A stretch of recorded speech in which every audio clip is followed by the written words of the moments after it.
As-tu déjà ressenti que ta vie est si bruyante que tu n'arrives plus à entendre tes propres pensées? As-tu déjà eu le sentiment que, malgré tous tes efforts pour garder le contrôle, quelque chose à l'intérieur de toi reste confus, désordonné, voire inconnu? Dans notre société moderne, on confond souvent l'ordre avec ce qui est visible, une maison rangée, un emploi du temps bien structuré, une apparence soignée. Mais Carl Gustav Jung, l'un des penseurs les plus profonds de la psychologie moderne, nous a appris que le véritable ordre ne commence pas à l'extérieur. Il naît dans l'invisible, dans cette relation silencieuse et honnête que nous entretenons avec nous-mêmes.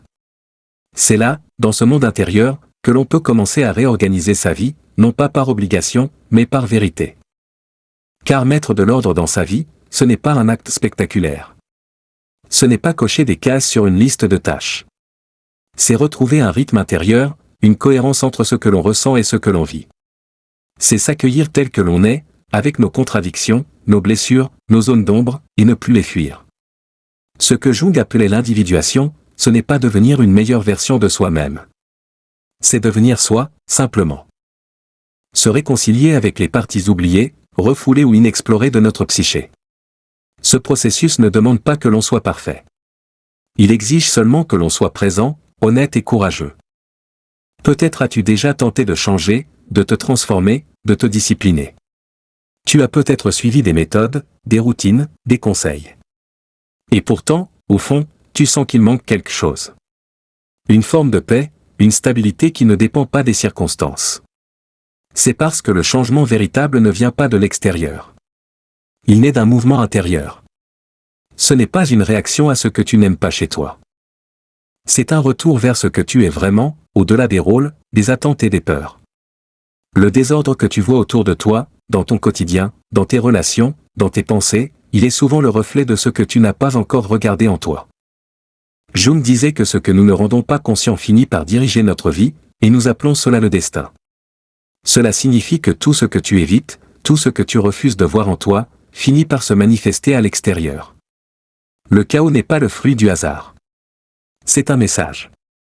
Lorsque tu repousses des émotions, elles se figent et deviennent des tensions. Lorsque tu refuses de voir certaines vérités en toi, elles se projettent sur les autres. Organiser ta vie ne commence pas par changer ce que tu fais, mais par éclairer ce que tu ne veux pas voir. Et pour cela, il faut du silence. Car le vrai soi ne crie pas. Il murmure. Il se révèle dans les moments calmes, dans les respirations conscientes, dans les instants où tu cesses de vouloir tout comprendre. Le matin, avant que le bruit du monde ne t'envahisse, prends quelques minutes. Ne fais rien. Ne cherche rien. Sois simplement là. Respire. Ressens. Écoute. Ce n'est pas une perte de temps. C'est une reconnexion. L'ordre intérieur naît du contact avec toi-même. Pas de la performance, mais de la présence. Pas de la pression, mais de la paix. Notre monde est saturé de distractions. Chaque seconde, ton attention est sollicitée, attirée, fragmentée. Mais plus tu te disperses, plus tu te coupes de ton inconscient. Jung insistait sur le fait que l'inconscient a besoin d'espace pour s'exprimer. Si tu remplis chaque moment de bruit, d'image, de stimulation, tu empêches ce dialogue intérieur d'avoir lieu. Ce n'est pas fuir le monde que de choisir le silence. C'est te rappeler que tu n'es pas qu'un consommateur d'expérience. Tu es aussi un être capable d'écouter, de ressentir, de transformer. Réduire les distractions, ce n'est pas se priver. C'est choisir ce à quoi tu offres ton énergie. Ce que tu crois nécessaire ne l'est peut-être pas. Tu travailles sans cesse, tu accumules, tu remplis ton agenda. Mais pourquoi? Est-ce que cela vient d'un désir sincère ou d'un vide que tu essaies de masquer?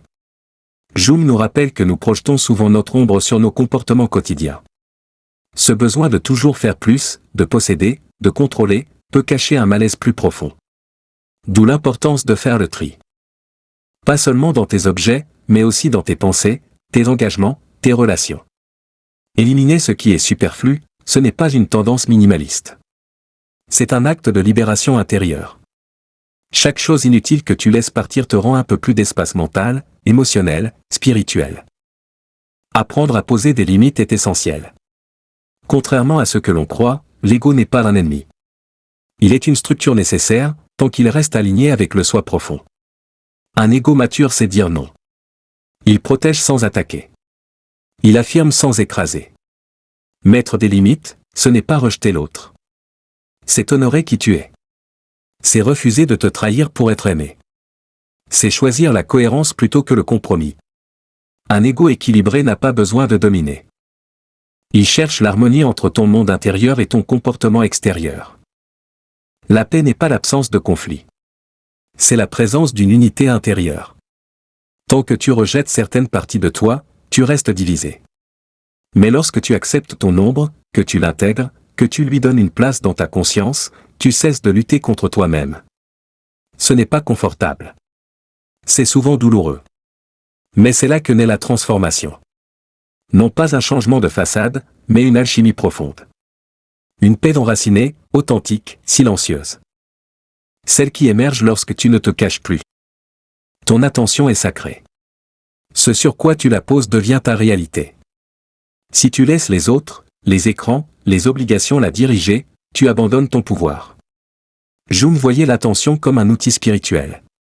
Diriger consciemment ton attention, c'est reprendre autorité sur ton monde intérieur. Sois sélectif. Observe ce que tu consommes, ce que tu écoutes, ce que tu crois. Chaque pensée est une graine. Chaque contenu, une influence. Apprends à filtrer. À discerner. Ton esprit est un jardin. Prends soin de ce que tu y fais pousser. Le sens de ta vie ne vient pas de ton ego. Il ne se mesure pas en réussite ou en reconnaissance. Il ne se crée pas. Il se découvre. Il émerge lorsque tu deviens silencieux. Lorsque tu écoutes cette part de toi qui ne cherche pas à plaire, mais à être vrai. Le sens ne crie pas. Il chuchote dans les moments de calme, dans les gestes simples, dans les élans du cœur. Tu ne le trouveras pas en courant après lui. Tu le rencontreras lorsque tu cesseras de fuir. Lorsque tu laisseras ta vérité intérieure guider tes actions.